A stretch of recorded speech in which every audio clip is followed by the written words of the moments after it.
You ever feel like you're screaming into a void and no one even looks up? That's where Mia's story begins, and it's gonna grab you by the heart and not let go. This isn't just about a missed birthday. It's about a girl who felt like a shadow in her own family, fighting to be seen, and pulling off a twist that turned her pain into power. Stick around, because Mia's journey of heartbreak and sweet revenge will leave you stunned. This is Mia's story, a raw, unfiltered tale of hurt, betrayal, and a moment that changed everything. Growing up in a small suburban house with faded yellow siding and a creaky front porch, Mia always believed family was supposed to be her safe haven. She thought love was something you didn't have to earn, something that just existed like air. But in her home, love felt like a prize she could never win. Her parents, always busy with their own lives, seemed to save their warmth for her younger sister, Lisa. Mia wasn't asking for the world, just a smile, a hug, or a simple happy birthday to make her feel like she wasn't invisible. But year after year, her birthday slipped by unnoticed, while Lisa's was treated like a national holiday. Mia's story isn't just about one day gone wrong. It's about a lifetime of feeling like she didn't belong, and how one birthday pushed her to the breaking point. Picture this. Mia was turning 16, a milestone every teenager dreams about. She didn't need a big party or fancy gifts. All she wanted was a moment to feel special, to know her family cared. That morning, she woke up early, her heart fluttering with a tiny spark of hope.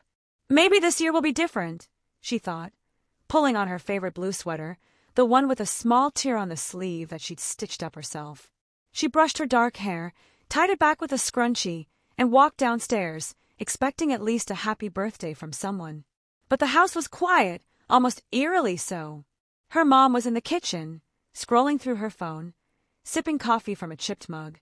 Her dad was at the dining table, buried in work emails, his laptop screen glowing. Lisa was in her room, blasting pop music through her headphones. No one said a word about her birthday. By noon, Mia's hope had fizzled out like a candle in the wind. She retreated to her room, sat on her bed, and hugged her old stuffed rabbit, its fur patchy from years of being her only comfort. The silence in the house was louder than any party could ever be. She kept asking herself, "Do I even matter to them?" That night, Mia lay awake, staring at the glow-in-the-dark stars on her ceiling, each one a reminder of a childhood wish that never came true. The hurt wasn't just about that one birthday, it was the weight of years of being pushed aside. She thought back to all the little moments that stung, her parents cheering at Lisa's soccer games while Mia's art projects gathered dust on the kitchen counter, or the time her mom promised to take her to an art gallery but canceled to help Lisa with a school play. Mia wasn't greedy. She just wanted to feel seen, to know her family valued her as much as they valued Lisa. But that birthday, sitting alone with her thoughts, something inside her shifted. She wasn't going to be the forgotten girl anymore. In the quiet of her room, lit only by the faint glow of those plastic stars, she made a vow to herself. Things are gonna change. I'm done being invisible. The real gut punch came a week later. Lisa's birthday arrived, and the house transformed into a festival. The living room was a sea of balloons, red, blue, gold, bobbing against the ceiling. Streamers twisted around the banister, and a massive cake sat on the dining table, Lisa's name scrawled in glittery pink frosting. The driveway was packed with cars, friends and neighbors spilling into the house, their laughter echoing through the halls. Then came the big moment. A shiny red car parked outside, a giant white bow tied around it like something out of a commercial. Lisa squealed, her friends clapped, and their parents stood there, grinning like they just pulled off the greatest gift in history. Mia watched from the corner, her heart sinking like a stone in a river. She didn't want a car. She didn't even have her license yet. What hurt was the contrast. Her birthday got nothing, not even a text, while Lisa's was a spectacle. Mia felt like a ghost, drifting through her own home, unseen and unheard.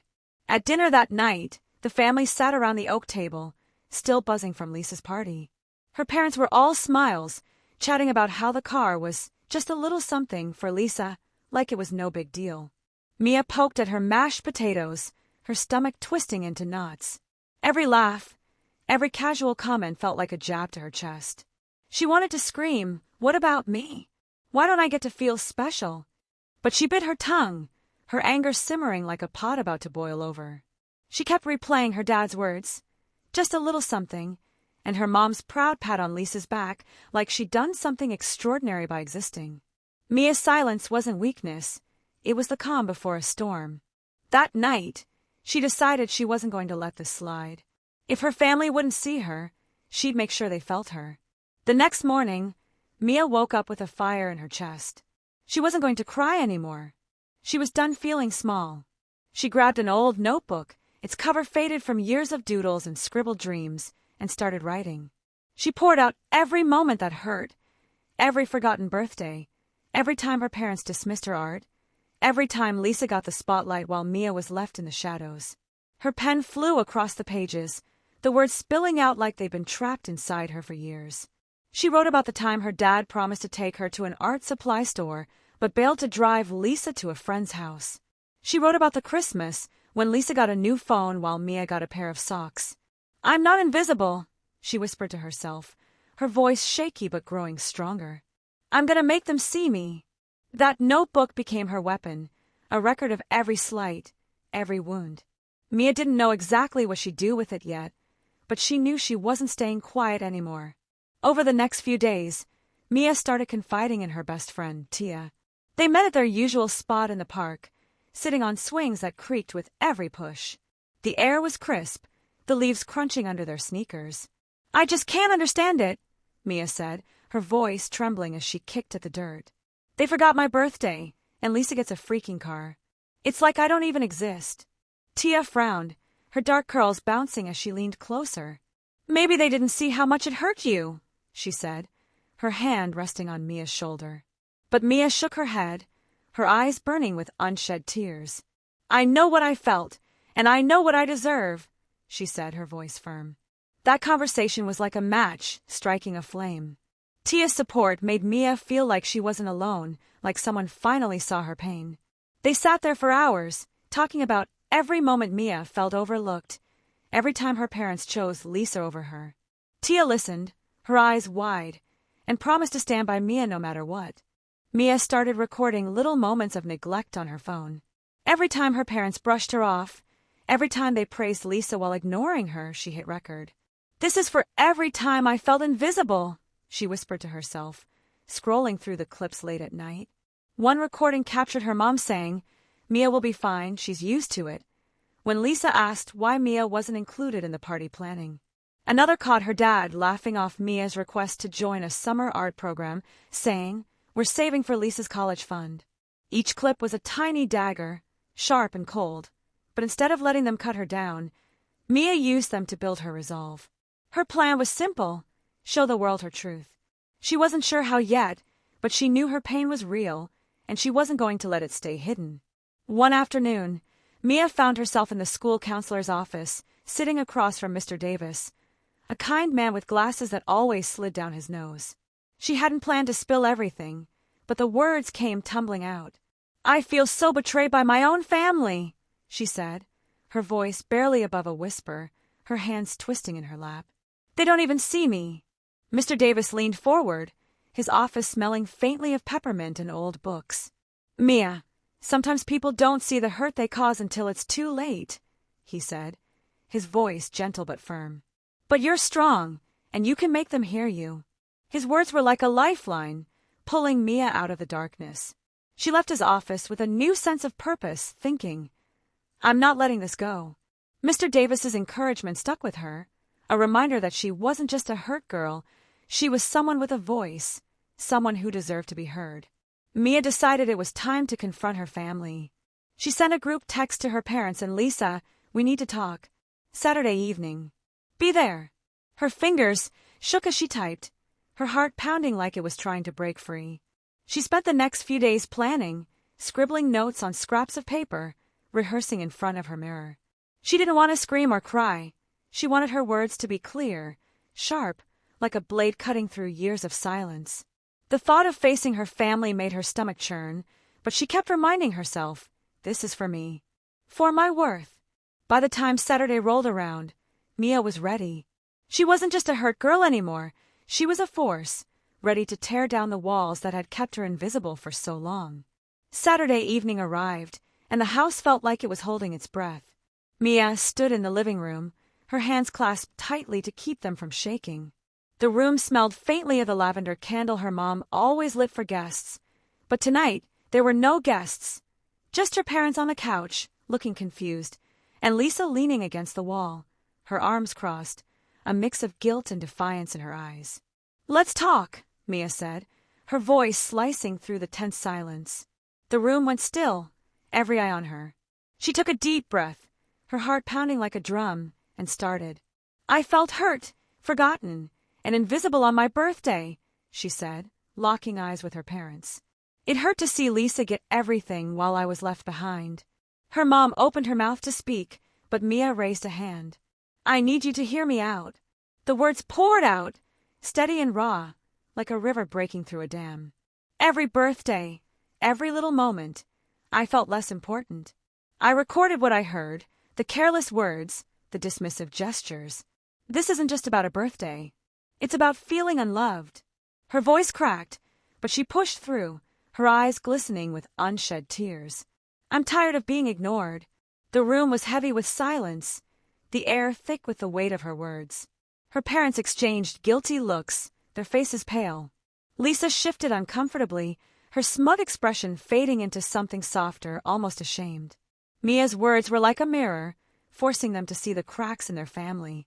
For the first time, Mia felt the power of her own voice, and it was exhilarating, like stepping into sunlight after years in the dark. Her parents tried to respond. "We thought a car would fix everything," her dad mumbled, his voice low, his hands fidgeting with the edge of the couch. "We never meant to hurt you," her mom added, her eyes wet, her voice trembling. But Mia wasn't there for half-hearted apologies. "It's not about the car," she snapped, her voice sharp as glass. "It's about my feelings, my worth. I deserve to be seen." The confrontation was like a spark igniting a fire. The air crackled with tension, and Mia could see her words sinking in. Her parents' faces were pale, Lisa's eyes were downcast, and for once, Mia wasn't invisible. She was the center of the room, and it felt like the start of something unstoppable. After the meeting, Mia retreated to her room, her heart still racing. She sat on the floor, surrounded by her notebook and phone, the recordings and notes scattered like pieces of her broken heart. The room was dim, lit only by a small desk lamp that cast long shadows on the walls. "This is just the start," she whispered to herself, her voice barely audible. She replayed the clips, each one a reminder of why she was fighting. One recording stood out, her mom's voice, cold and casual, saying, "Mia's fine, she doesn't need much." It stung, like a slap she hadn't seen coming, but it also fueled her. She wasn't going to let them keep hurting her. She started organizing her evidence, building a case to show the world what she'd been through. Every clip, every scribbled note was a step toward justice, a brick in the wall she was building to protect herself. Mia reached out to a close family friend, Carla, who had always been like a second mom.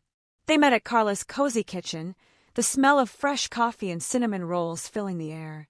The table was cluttered with mugs and a half-eaten plate of cookies, making the space feel warm and safe. "Mia, you've got the strength to change your fate," Carla said, squeezing her hand, her eyes fierce with support. Mia poured out her story, her voice shaking as she shared the recordings. "I want the world to know the truth about how I was treated," she said, her hands gripping her phone tightly. Carla nodded, her expression unwavering. "Then let's make sure your voice is heard." They talked late into the night, the kitchen clock ticking past midnight, planning how to share Mia's story. For the first time, Mia felt like she had an ally who truly believed in her, and it gave her a glimmer of hope, like a star breaking through a cloudy sky. One chilly evening, Mia sat down with her parents again, this time just the three of them. The living room was dim, the only light coming from a flickering lamp in the corner, casting soft shadows on the walls. "We need to talk," Mia said, her tone soft but unyielding. Her dad looked up, his eyes heavy with regret, while her mom's gaze faltered, her hands twisting in her lap. "I can't shake the hurt I feel," Mia said, her voice steady despite the lump in her throat. "Your neglect made me feel worthless. I've recorded everything, so you can't hide behind excuses." The silence was suffocating, like the air had been sucked out of the room. Her parents shifted uncomfortably, their faces a mix of guilt and sorrow. "Mia, we're sorry," her dad said, his voice breaking, his hands clasped tightly. "We didn't realize how deep it cut," her mom added, tears spilling over. But Mia's eyes flashed with quiet anger. "Sorry isn't enough," she said, her voice quivering but firm. "I needed to be seen, to be loved, and you never did that."